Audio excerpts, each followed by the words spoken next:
Welcome to Public Health on Call, a podcast from the Johns Hopkins Bloomberg School of Public Health, where we bring evidence, experience, and perspective to make sense of today's leading health challenges. If you have questions or ideas for us, please send an email to publichealthquestion@jhu.edu. That's publichealthquestion@jhu.edu for future podcast episodes. This is Lindsay Smith-Rogers. Today, Stephanie Desmond talks to Johns Hopkins suicide researcher Holly Wilcox, who's part of a new state initiative called the Maryland Suicide Fatality Review Committee. They discuss how doing detective work, psychological autopsies that go beyond the statistics by interviewing those who best knew the deceased, could help create better prevention programs. Let's listen. Holly Wilcox, thanks so much for joining me. Thanks for having me. So today, the topic is your expertise, which is suicide. But specifically, there is something new here called the Maryland Suicide Fatality Review Committee. And I'd like you to tell me what that is. Sure. So this is a new committee that has been established through legislation. And the goal of the committee is to examine data from a variety of different places on those people we lost to suicide, Marylanders we lost to suicide, and try to figure out how to prevent a death like that from happening again. And how is that going? What does it look like? Well, we haven't started yet. We are just about to get started. And kind of before we actually start the review committee, there are different trainings that we're participating in. We're getting together. The Substance Abuse and Mental Health Services Administration is having a meeting where all the states that have suicide fatality reviews will be together. And also, we're all getting psychological autopsy training. And that is to give us all a similar lens to be able to come to this committee and evaluate the data and the information that will be reviewed. Well, I have to ask, what is psychological autopsy? So psychological autopsies are interviews with families, friends, and other people in the life of someone we lost. In this case, it would be somebody who died by suicide. And the idea is to learn more from those individuals about the proximal risk factors. So it could be like what was going on with that person in the minutes or hours before they died. And also to try to understand some new and unique risk or protective factors or other things that could have been going on with them. It provides more nuanced information that we can use along with data. Because we'll have data as part of the suicide fatality review team. We'll have data from the various systems. If the person was a veteran, we'll have information from the VA health system, or if they were involved with the legal system or law enforcement, we'll have data from our health system and schools. So we'll have a variety of stakeholders that will be part of the committee and that will be contributing data. So we'll have data that we'll get and we'll have access to from a variety of service sectors, but also we want to be able to learn from the individuals who are closest to the person who died by suicide about what was going on with them. Was there any unusual social media activity or video game playing? Were there different social or crises that the person had? Were there relationship problems or financial problems or other things that were going on? And an uptick in substance use, alcohol or drug use, and was there any intimate partner violence that the person was experiencing? And so we want a holistic view of what was going on with this person. And we believe by having this type of a holistic view with more nuanced data and more crude data that are from a variety of service sectors, we'll be able to piece the information together to figure out where the gaps are. Like, do we need better policies or programs? Do we need new partnerships? Are there non-traditional settings that we should be working with? There's a fatality review in Oregon, in one county, Washington County in Oregon.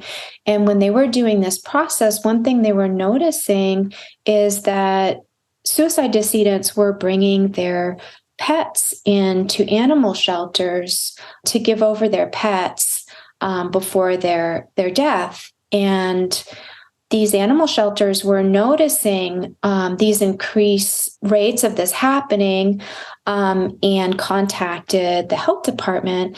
And so there was some training that was provided to animal shelter personnel on how to recognize someone who could be struggling with mental health or suicidality, and how to approach them and how to help guide them to the proper resources. So that's one example of a new partnership or an unexpected partnership that could come out of this process. Another example is this group in Oregon also found that people who died by suicide were being evicted at higher rates than the general population. And so one thing they decided to do was send out a mental health professional when the eviction notice was served, and to provide resources to that family or that individual at that very stressful interaction that could happen as a result of that. Those are pretty amazing examples. And I guess that's stuff you don't get just by looking at numbers. Right, exactly. And we really don't know what we're going to uncover. Once we start this process, there may be some very unexpected partnerships that we will find that can be set up to help us do a better job in preventing suicide in Maryland. It feels like very unusual work. So sort of putting you in the role of sort of a detective to figure out what happened. Is that something that you're comfortable with? Yeah, absolutely. I feel as if we are going to be on the cutting edge by doing this. And, Maryland has been well situated for this because we have a suicide surveillance team that meets with people from the medical examiner's office and a variety of agencies, our suicide prevention office and our health department, and others attend the suicide surveillance meeting, and we go over real-time data by different race and ethnicity categories and by age groups and by county, and we look for trends that are happening. And so we have that in place. And we also have a very advanced regional health information exchange, which puts us in a good position to be able to access data. So in Maryland, we have the Chesapeake Regional Information System for our patients, or CRISP. And so we'll be able to utilize that infrastructure for the processes that we'll carry out within our suicide fatality group.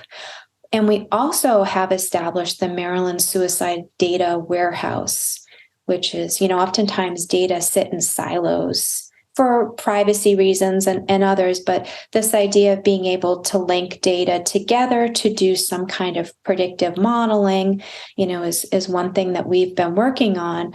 But we'll also be able to study, once we pool these data together into, one place like we've done with our suicide data warehouse, we'll be able to figure out which data sources are most useful in suicide prediction, or utilizing that to be able to make informed decisions about programs. And so this idea of being able to use these resources that we already have. And in addition to that, we have a child death review and an opioid death review. And so our team members have been invited to the opioid death review so we can learn about how they have been functioning and how it's set up. So really, the goal here is to learn more about why these suicides are happening in the hopes that you can prevent more of them. That's exactly right. What are the rates? I understand they're up among certain age groups. Overall, in suicide in the United States, the data had been trending downward for the past couple years. And the most recent data is from 2021 because their data lags. And that ticked back up a little bit. But what we're seeing in the United States is an increase in young people. So the rates of suicide in young people are increasing, and we're seeing rates increasing among people of color in the United States. The data are somewhat flat for white Americans and white Marylanders, and we're seeing increases in some groups by race and ethnicity and younger ages. I imagine that's always concerning. Yeah, it is something I think about every day and is always a major worry. And so, of course, how do we get better at impacting what we're seeing nationally and locally? And that, I think, speaks directly to why we're establishing this suicide fatality review, because it will just be another tool to help us figure out how to prevent deaths in our state. And I guess it could serve as a model for others. Exactly. By all these pieces that we have in place, with the merging and linking of data that we're doing and how we're doing psychological autopsy interviews now. There are other places that do it, like, for example, Utah is another state that, like Maryland, has a centralized medical examiner's office. And so this is an advantage too that we have in Maryland, is we're not working with several coroners by county, where we have a centralized medical examiner's office. So it makes it easier to do these types of initiatives. And Utah has the same thing. And so in Utah, they are systematically doing psychological autopsies of, family members of people who've died by suicide. And they have an academic partner that works for a university, but embedded in the office of the chief medical examiner. And some other places are doing that too. And that's sort of the future, is figuring out how we can provide support and resources and partner better and help, with bereavement services and all that in the office of the chief medical examiner, because they interface with families at the most stressful time after losing a loved one. And ideally, these partnerships and working with the Office of the Chief Medical Examiner can help them with providing resources to families. Holly Wilcox, thanks so much for joining me. Thank you for having me. I appreciate it. Public Health on Call is a podcast from the Johns Hopkins Bloomberg School of Public Health, produced by Joshua Sharfstein, Lindsay Smith-Rogers, and Stephanie Desmond. Audio production by J.B. Arbogast, Holly Cardinale, Philip Porter, Spencer Greer, and Matthew Martin, with support from Chip Hickey. Distribution by Nick Moran. Production support from Catherine Ricardo. Social media run by Grace Fernandez and Shian Briscoe. If you have questions or ideas for us, please send an email to publichealthquestion@jhu.edu. That's publichealthquestion@jhu.edu for future podcast episodes. Thank you for listening.